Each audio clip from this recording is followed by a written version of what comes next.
Ever wonder if compassionate HR is a real thing? Spoiler, it is. Join me today with Jillian Bernstein as we dive into the power of human connection at work. Think less principal's office and more genuine care, gratitude, and actual laughs. If you're ready to turn workplace well being into everyday magic without breaking the bank, this episode is for you.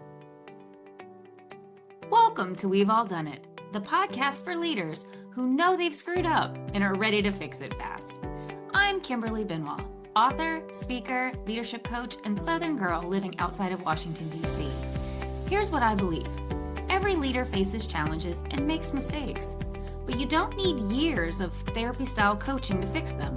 You need someone to help you figure out what's actually going wrong, make smart adjustments, and get back on track quickly. That's exactly what I do through one-on-one coaching, targeted skill development, and group programs. Every episode of this podcast delivers real talk about common leadership pitfalls, practical strategies for recovery, and no BS guidance to improve how you lead yourself and others every single day. Whether you're here to listen and learn or ready to work together and make real changes, you are in the right place. Now let's get to today's episode. All right, everyone, welcome to the show. How are y'all doing today? I hope you are doing well. And if you're not, well, then you're in the right place because today's guest is going to be talking about wellness. We're going to get you well. Today I have Miss Jillian, is it Bernstein or Bernstein? Bernstein. Bernstein. See, you got to ask these questions, people. She is the CEO and founder of the Wellness Extension, and her focus is helping small businesses create the community and the culture so that everyone loves coming to their job, so that everyone can show up and be their best, most productive self. And isn't that what we all want? Isn't that what we want? So, Jillian, thank you so much for joining us. Oh my goodness. All right, let's just jump right in. So, why this? What drew you to this work? Well, thank you, Kimberly, for having me. And, first and foremost, my goal is for employees to feel like their employer cares about them. And I had, for myself, an experience when I actually had just started in HR where my mom had passed away and I didn't feel the love from my employer. And from that pivotal moment forward, I knew I wanted to be a different kind of leader and that I would lead from a place of compassion when I connected with employees in the workplace, because I didn't want them to experience what I had experienced. So for the past 20 years, I've been in corporate HR and consulting. And recently, about 2 years ago, I decided to leave my full-time employer so I could offer this type of compassionate HR to small businesses that maybe are too kind of big to like wing it. And they are also too small to hire a full-time HR person. So I wanted to be that sounding board, that extension of their team to ensure that they could provide, with all the many hats that they wear as small business leaders, that they could still provide that care and well-being support for their people so they stay at the organization for the long term. Because you and I both know turnover is one of the highest costs that employers face. And teaching someone the ropes and all of that takes a lot of time. So if you find really good people, you want to think about ways to keep them happy and connected at work. And I'm sitting here in my thought when you said compassionate HR, and I wondered how many people listening kind of giggled to themselves because those are not two those are two concepts that usually do not go together. So talk a little bit about what that means. When you say compassionate HR, So what does that mean? Because I think a lot of people have not had that experience. Correct. I would agree with you. And, I think most people think of HR as the principal's office. Like we only engage them if there's an issue and if we need to let someone go or put them on a PIP. And that's what HR is for, right? Yeah, they do the new hire paperwork, but then done. One of my former employers, when I started there, and I was with them for 8 years, and they're still a client today. I love them. I started there, and was I shown to my office, which was essentially like the principal's office. It was tucked in a little area behind reception, and I was like, "Oh gosh, I'm not with the people." And I advocated to have my office moved to be on a main hall drag and connect with employees. And I think that's what compassionate HR is. It is being intentional about the human connection in the workplace. We need to be thoughtful that our employees are more than what their job description is. They have lives outside of work. They have passions outside of work, and we need to get to know them.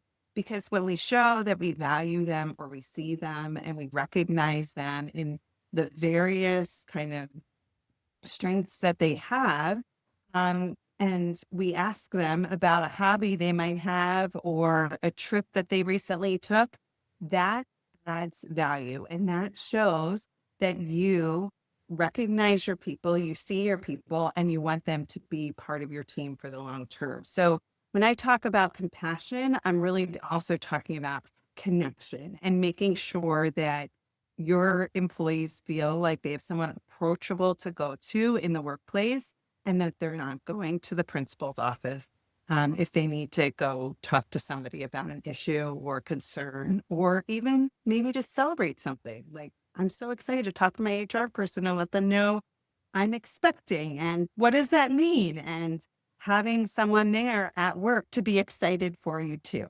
So that's what I mean by compassionate HR. I think that's so important because I'm sitting here as you're talking and I'm thinking through, like, I'm sure like the listeners out there, I've had great experiences with HR and I have had experiences where, shall we just say, less than desirable, right? Where I walked away going, I don't know how, like, that is like, a heartless person, but Mhm. I've known so many people. My oldest friend is a chief of people, and she and I have had this conversation about the fact that a lot of people don't really appreciate that HR really does see the worst of people. So Mhm. there's a reason why sometimes it can be being HR is incredibly challenging for a lot of reasons. Mhm. And so sometimes we're maybe catching them on a bad day. But part of what I love about what you're doing and I think is so important is not just about the fact that you're bringing a compassionate approach to your world, but you're also trying to influence the culture of these businesses and leaders to also be compassionate leaders, right? So that Mhm. it's not just, hey, your responsibility, but it's how everyone treats and interacts with each other. Right, in the workplace. And I Yeah. think you mentioned earlier at the top of the show, a lot of my focus is around well-being in the workplace. And part of that is that emotional and social component. I talk a lot about vulnerability of leaders, and I am not saying you need to be an open book, but you do need to be approachable to your people. And there are ways that you can do that as a leader and establish that human connection with employees. So your people then feel like, oh, like my manager's got my back. This is a really great place to work. If I screw up, if I make a mistake, if I hit a roadblock, I don't have to like cover it up. I can raise my hand and say, look, I think I missed this. I need help because I know my manager is going to coach me through that situation. So I do a lot of training, and really I serve as a sounding board to my clients on how to approach difficult situations when people would be afraid to come to HR because they messed up. How can we think about this differently in the workplace?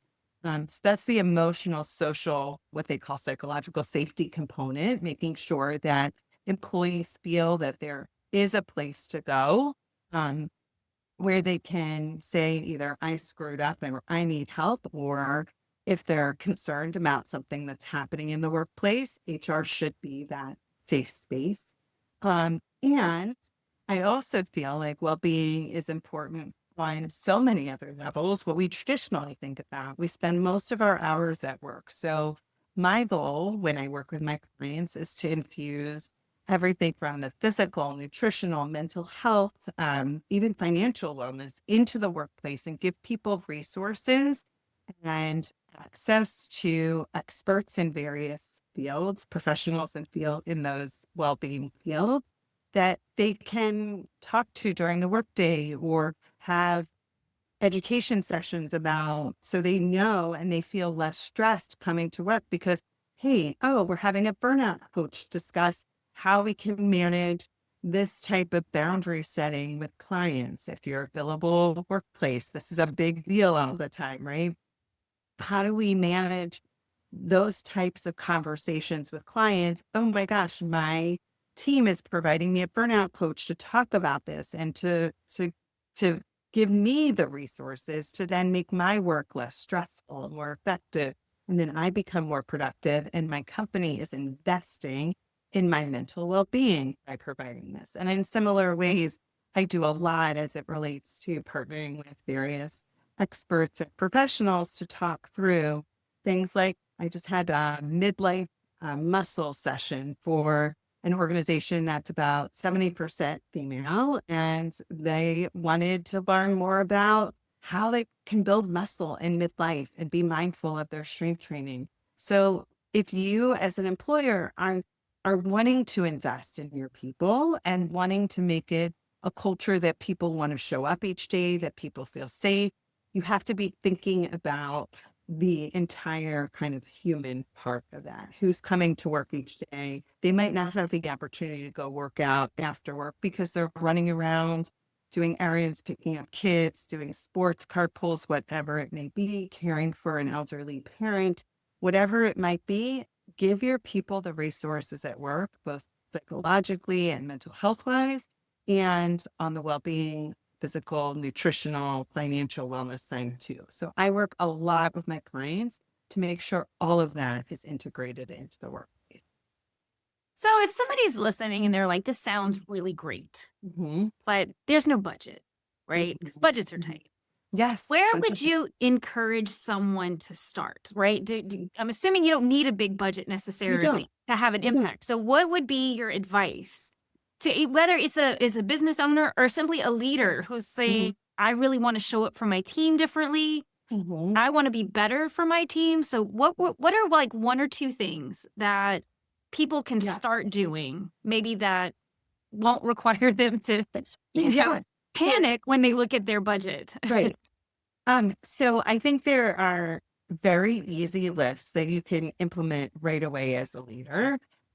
One I call the water cooler moment. And so before you hop into a meeting with your employees, you genuinely want to ask them how they're doing today.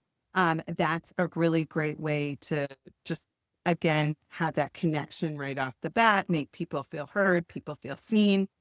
Typically, for instance, I have a weekly meeting with one of my clients and I'll be like, what was a highlight of your weekend?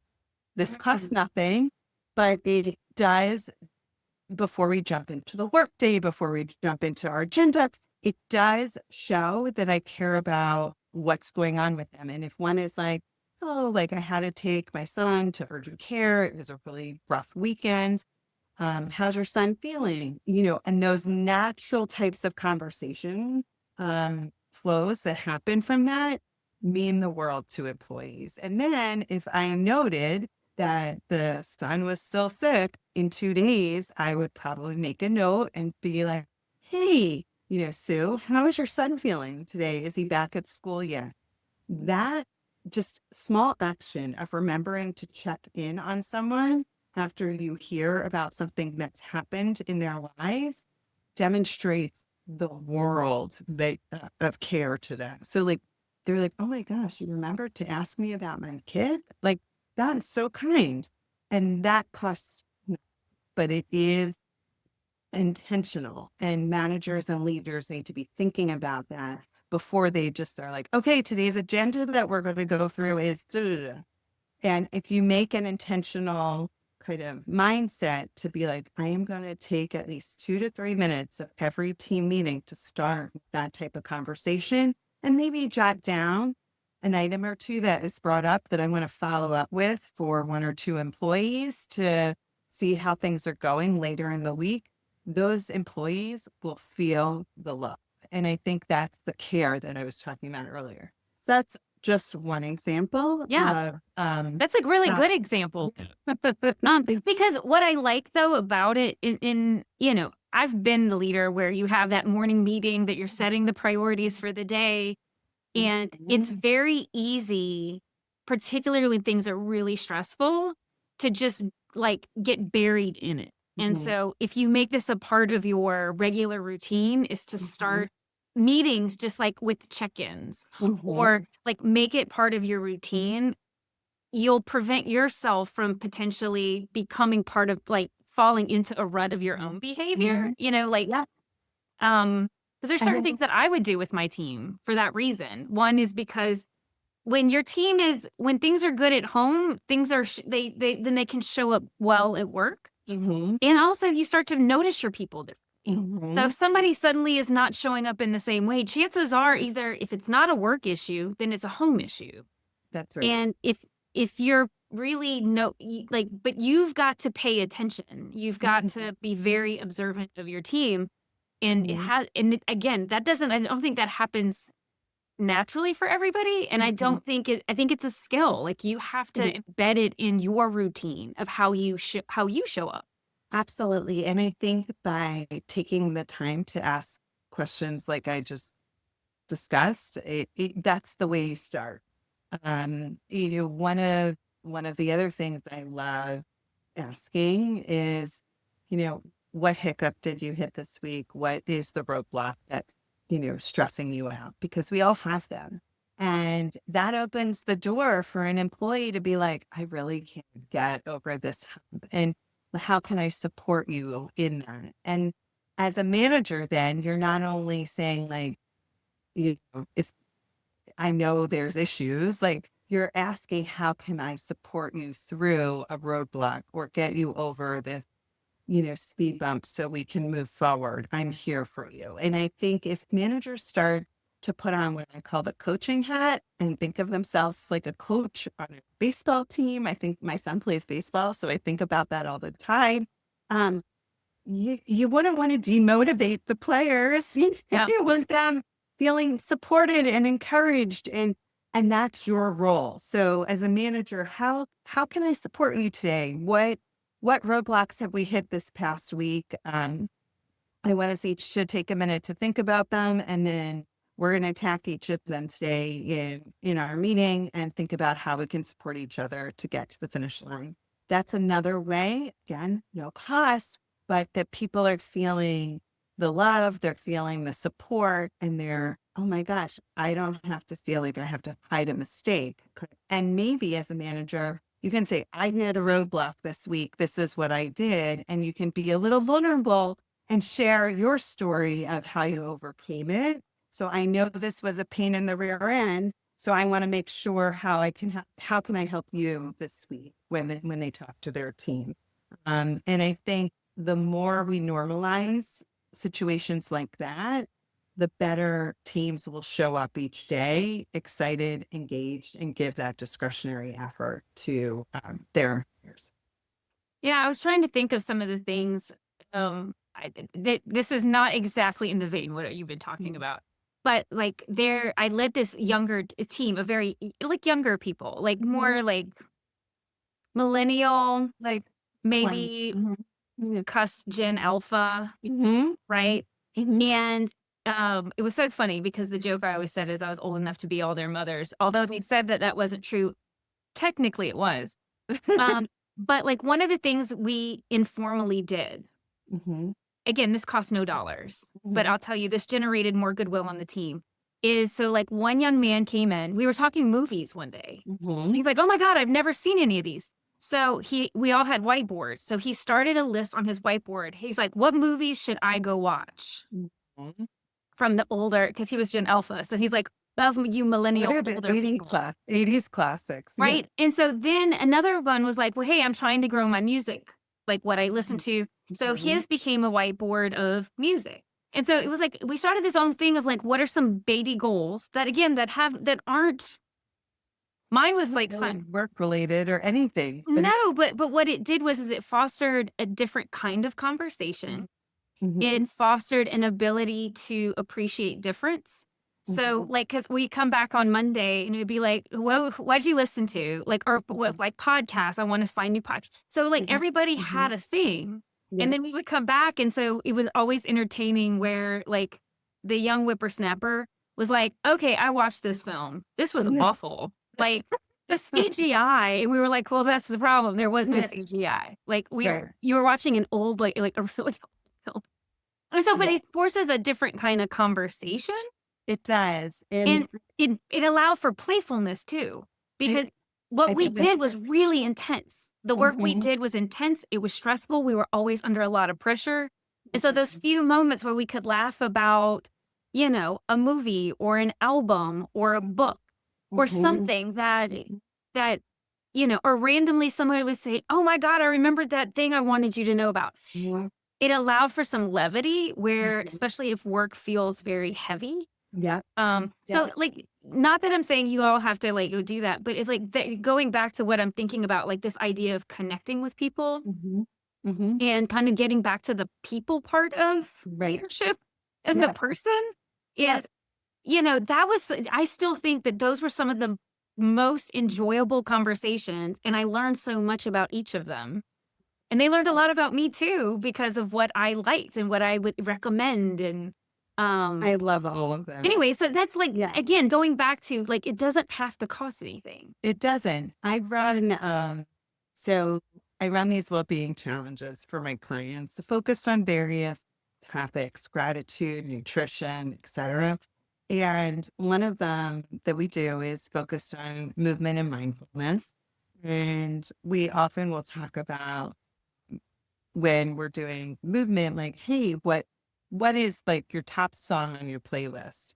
Well, what was so much fun, and a lot of the teams I work with are remote, was everybody kind of linking different songs and albums and things like that. And it generated such good kind of buzz among employees. And they're like, oh my gosh, have you been to that concert? Have you done?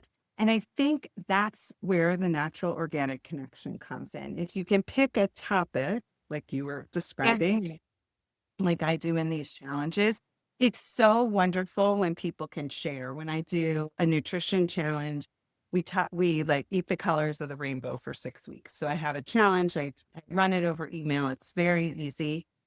I can't tell you how many recipes I've received, how many pictures of like, look what I made. And people are happy to share because it's not about the daily grind and work. It's about connecting with each other on a topic unrelated to work.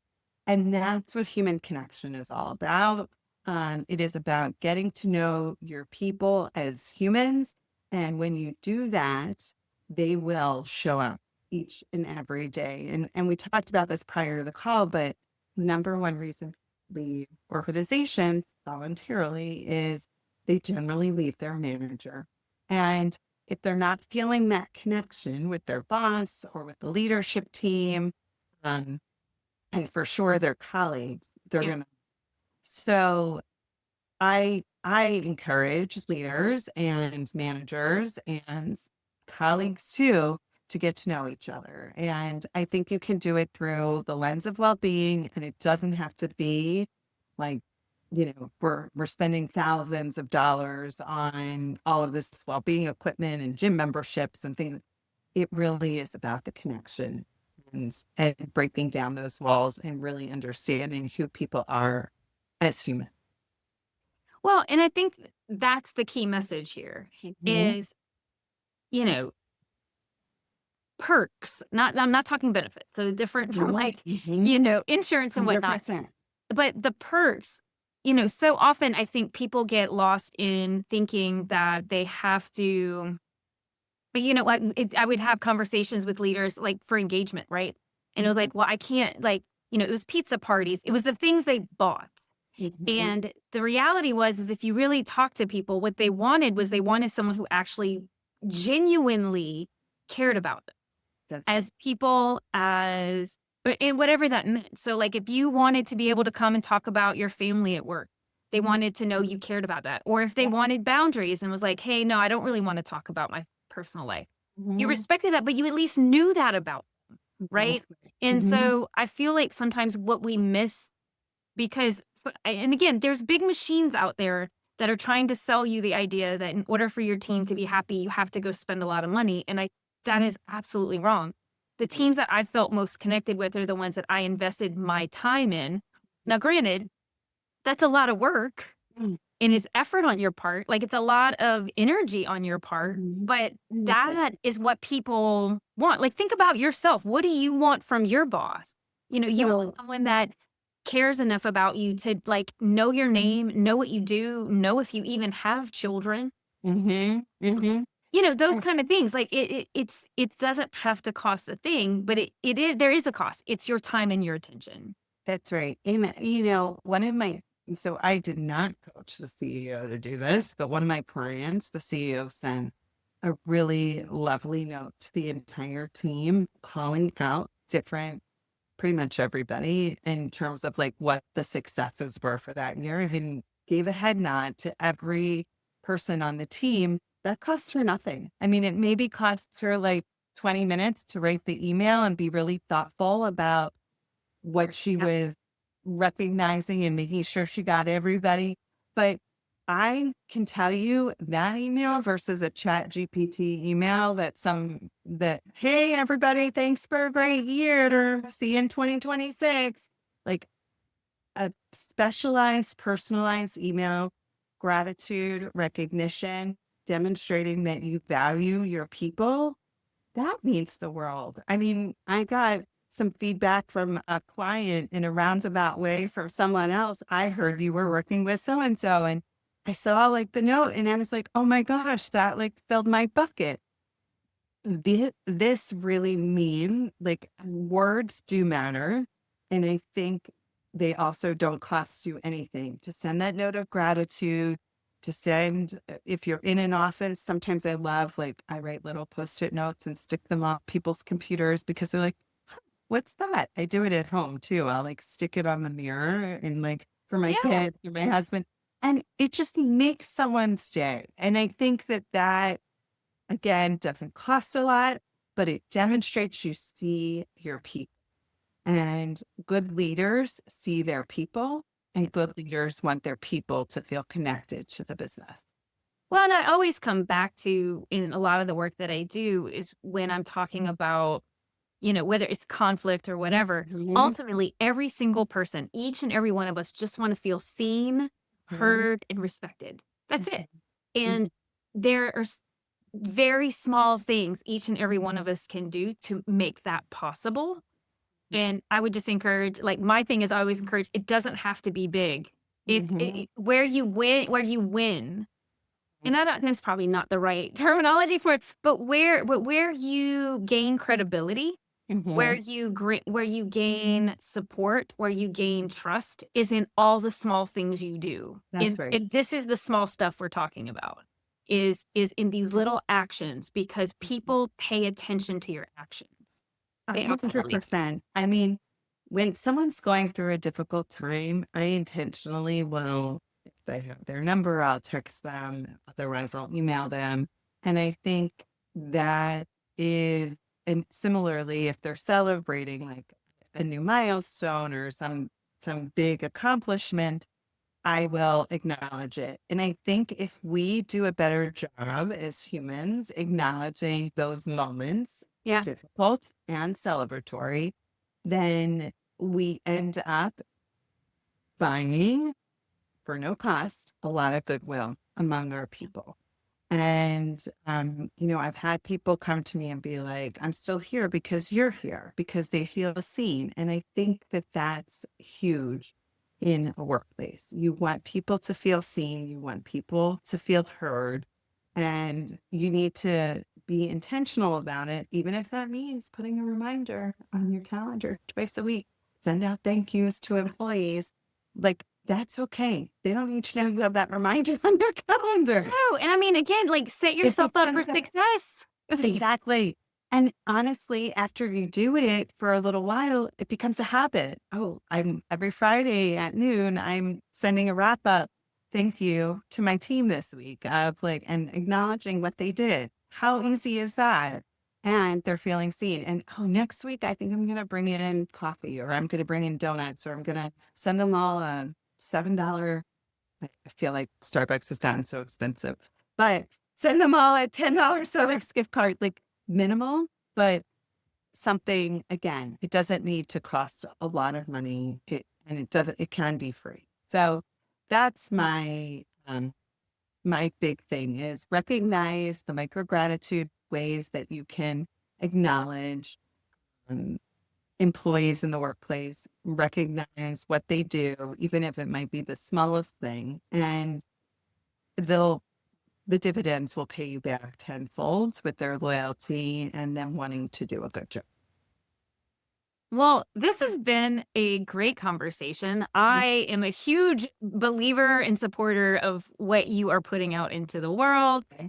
If someone wants to know more about you or maybe work with you or where should they go to find you? Sure. So I'd love to connect on LinkedIn, Jillian Bernstein, or they can also follow me on Instagram at wellness_extension. And my website is a great way to get in touch or schedule time to chat. Simply is wellness extension with a hyphen between wellness-extension.com. Well, and we're going to have that in the show notes. So if you missed it, if you're driving, if you're on the wheel, we'll have it in the show notes so you can go back and get it. And then also shameless plug, Jillian is going to be joining the May Power of Your People Summit. So if you want to know more or you're interested in what she has to share and teach, I highly recommend you go check out the registration. I'll have that in the show notes as well so that you can register for her session and learn tons more. Thank you so very much for coming on the show. I genuinely appreciate it. And I'm really excited for your session at the summit. I think it's going to be outstanding. Again, you're doing great work and happy to be a part of telling your story. Thank you so much, Kimberly. Thank you for having me here. I'm honored to be on the podcast, and I'm looking forward to future collaboration with you. Same, my friend. I've got two things before I let you go. One, if you've ever gotten any value from the show, please leave a 5-star review. It really helps and absolutely makes my day. The second thing is if you have any thoughts you'd like to share with me, please shoot me an email at podcast@KimberlyJBenoit.com. I'd love to hear from you. All right, see you in the next episode.